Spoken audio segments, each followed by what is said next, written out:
Alors, je te propose, on change un truc dans la chaîne. Un truc important euh, qui, franchement, est en train de me saouler grave. Ce côté solennel qu'il y a dans les vidéos. Enfin, je sais pas si tu l'as remarqué déjà. Le fait que je m'adresse à un groupe de personnes, le fait que j'écrive quelque part pour me permettre d'avoir une ligne de texte. Pas de ligne de texte concrète, mais plutôt une référence. C'est chiant. Je t'avouerai que c'est vraiment chiant. Donc, je pense plutôt qu'à partir de maintenant, on va se tutoyer. Si ça te convient. Parce que j'y arriverai pas autrement. Ça met trop la pression, c'est insupportable et j'ai horreur de ça. Alors, on va changer ça, d'accord? On est d'accord.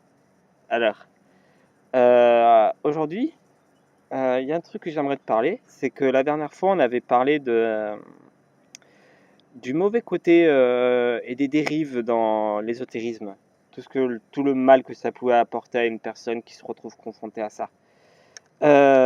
Effectivement, j'ai l'impression que c'est nécessaire d'en parler, c'est important d'en parler et de mettre en garde contre ces dérives-là, qui peuvent aller jusqu'à des dérives sectaires et jusqu'au pénal, jusqu'au judiciaire, tout ça. Ça peut aller très très loin, effectivement. Mais il y a un truc qu'on n'a pas parlé. Si on parle des mauvais côtés, alors il faut aussi parler des bons côtés. Enfin, évidemment que j'encouragerai personne à aller dans ce truc-là, puisque c'est libre, c'est au libre choix de chacun. Chacun fait ce qu'il veut, évidemment, c'est normal. Mais je pense qu'à un moment donné, il faut rendre à César ce qui est à César. Parce que l'ésotérisme, c'est pas que du négatif. C'est, ça peut apporter énormément à une personne, au niveau constructif, au niveau de son développement personnel. Par exemple, à une époque de ma vie, je vais te raconter. À une époque de ma vie, j'étais très renfermé. Bon, ça, je pense que tu l'auras compris avec le temps. Mais pas que. J'étais aussi très intolérant. J'avais une forme d'intolérance envers beaucoup de choses. En même temps, l'adolescence, ça fait faire pas mal de conneries. Je vais pas te l'apprendre. Donc, j'avais beaucoup d'intolérance. Et c'est lorsque j'ai commencé à croire en ces choses-là, tu vois, que j'ai commencé à m'ouvrir aux choses. C'est-à-dire que j'ai commencé à écouter du rock metal, alors qu'avant je me l'interdisais. Je saurais pas t'expliquer pourquoi, c'est une connerie. Chacun est libre d'écouter ce qu'il veut, bordel. Mais les adolescents, en fait, comment dire, ont une forme d'intolérance naturelle. Bon, je vais pas te rentrer dans les détails, hein, mais je pense qu'il y a un moment donné où l'adolescent a une forme d'intolérance naturelle aux choses. Et c'est pas un cliché, c'est réel. Ou en tout cas pour moi. Mais je l'ai beaucoup remarqué autour de moi à cette époque-là et je continue encore de le voir. Mais ça permet de s'ouvrir, ça permet de s'ouvrir à de nouveaux horizons. Et donc d'être curieux. Il faut avoir de la curiosité dans la vie. Bon sang, bonsoir. Franchement, les gens ont peur de choses qu'ils ne connaissent pas. C'est un truc de ouf quand même. J'arrive pas à comprendre ça. En vrai, les gens ont une peur. Ça arrive à certaines personnes d'avoir une peur ou un rejet viscéral. Par exemple, on va parler d'homosexualité, mais il y a un rejet viscéral de ça sans même savoir de quoi on parle. Il y a un moment donné où il faut se poser la question quand même. C'est un truc de ouf. J'arrive pas à comprendre. J'arrive pas à comprendre pourquoi, ni où ça veut aller. Mais là, quand la personne elle est initiée, entre guillemets, elle, elle a une base sur laquelle s'appuyer, tu vois. Elle a une base intellectuelle et surtout de pratique. C'est-à-dire que l'ésotérisme, ça va pas être uniquement de la pratique, de la pratique, de la pratique. Tu vois, euh, euh, un occultiste ne va pas passer sa vie à s'exercer. C'est-à-dire qu'il ne va pas passer sa vie à faire des exercices.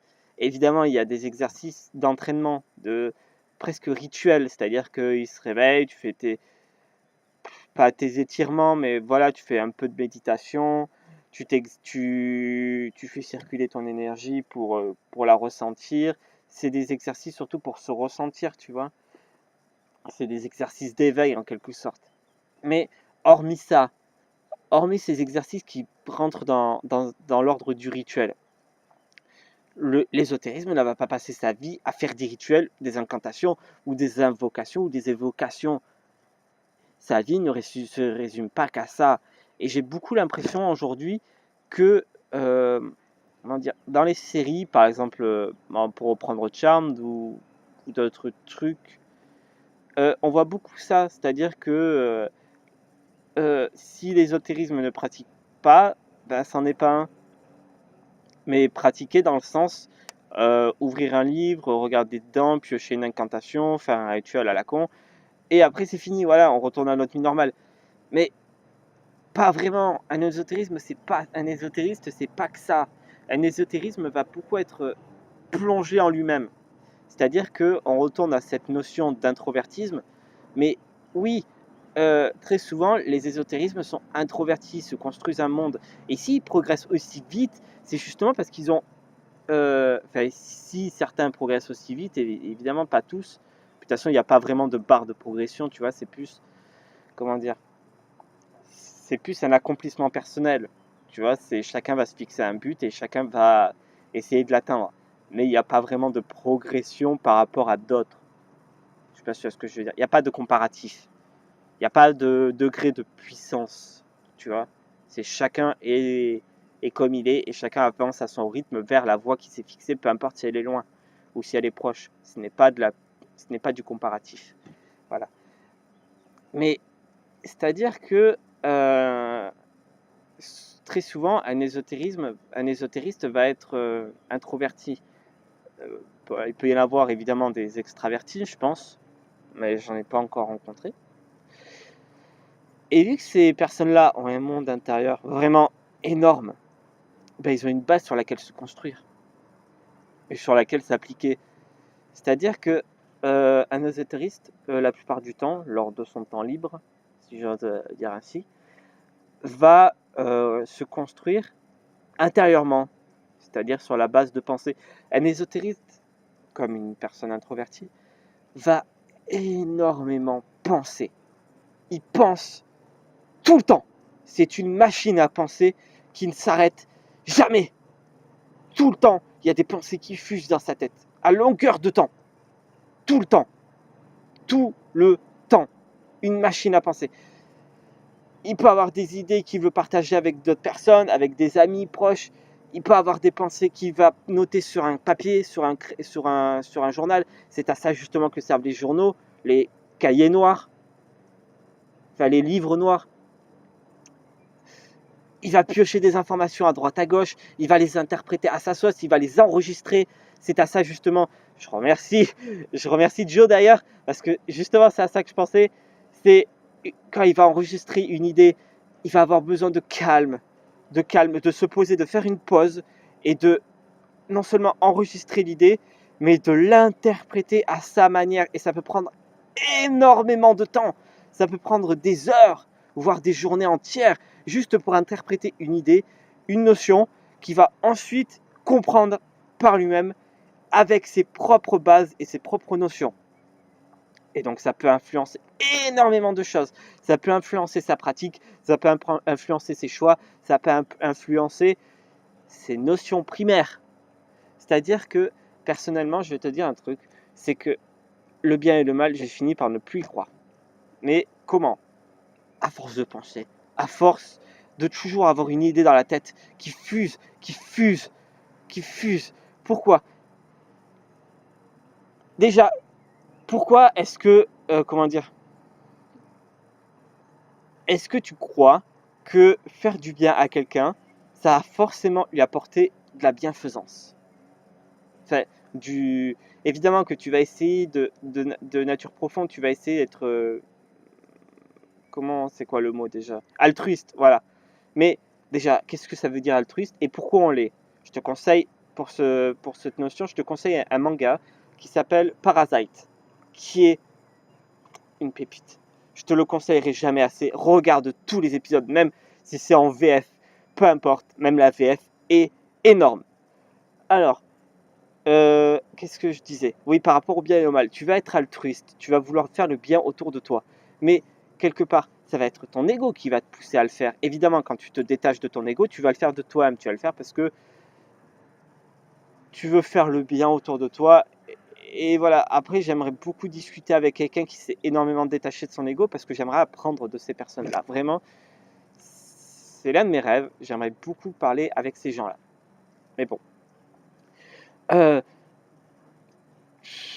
Quand tu vas faire le mal autour de toi, en fait, j'arrive pas à comprendre la notion de mal. Parce que la notion de mal, pour moi, ne s'excuse pas, mais se justifie toujours. Et à partir du moment où elle se justifie, ça annule sa proportion. C'est-à-dire, ça annule pas sa conséquence, mais ça annule ce qu'il y a derrière. Par exemple, un psychopathe va être un psychopathe parce qu'il est malade ou parce qu'il a une maladie, parce qu'il est malade, parce qu'il a un manque empathique ou ce genre de choses. C'est pas que ça va toujours être. Et pourquoi on parle de mobile à ton avis en affaires judiciaires? Parce que ça se justifie toujours. Ça ne s'excuse pas, ça je suis bien d'accord, mais ça se justifie toujours. Tu vois où je veux en venir? Bon, bref. C'est à partir de là que j'ai fini par voilà, avoir ces notions-là. Mais il y a aussi la notion de curiosité. Et donc, un ésotériste va être curieux des choses et donc va avoir soif de connaissances. Un peu comme moi, tu vois, quand j'essaye d'apprendre des choses, d'enseigner, mais aussi d'apprendre. Je préfère apprendre qu'enseigner parce que je suis très mauvais pour être professeur. J'aime pas ce terme. Enseignant, même ça, j'aime pas. Mais, tu vois, un ésotériste, même s'il ne va pas croire aux choses qu'il apprend, au moins il va apprendre, il va avoir la connaissance, il va avoir l'intelligence d'esprit d'aller vers ce qu'il ne connaît pas. Et même si dans sa tête, il se dit que non, ce n'est pas ce en quoi il croit, ben, au moins il saura que ça existe ou que ça a existé. Il ne va pas rester sur ses acquis. Parce que je trouve ça énormément triste, une personne qui reste sur ses acquis et qui pense qu'elle a la science infuse ou qu'elle n'a pas besoin d'apprendre. Mais on a toujours besoin d'apprendre quelque chose. On a toujours besoin d'apprendre de quelqu'un ou de quelque chose. Le monde est trop grand pour se contenter de ce qu'on a au niveau intellectuel, au niveau de la connaissance. Je ne dis pas au niveau matériel, parce que le matériel, c'est relatif. Mais l'être humain a besoin d'apprendre. Et je trouve que c'est se laisser aller que de ne pas essayer de comprendre les choses, de ne pas essayer d'assimiler la connaissance. Je trouve ça vraiment triste. Je sais pas si tu es du même avis que moi, mais voilà. T'es pas sans savoir que là, je t'ai emmené dans un endroit assez très charmant, très. C'est mon jardin. Tiens, je te laisse regarder. Il n'y a rien d'exceptionnel, hein, mais tiens, je te laisse profiter de la vue. Voilà. Il y a la charmante table avec la nappe verte. Accent de Toulouse. Mais voilà, je pense que j'ai tout dit dans cette vidéo par rapport à l'ésotériste. Ce que ça peut lui apporter. Ah oui, au niveau de sa construction personnelle.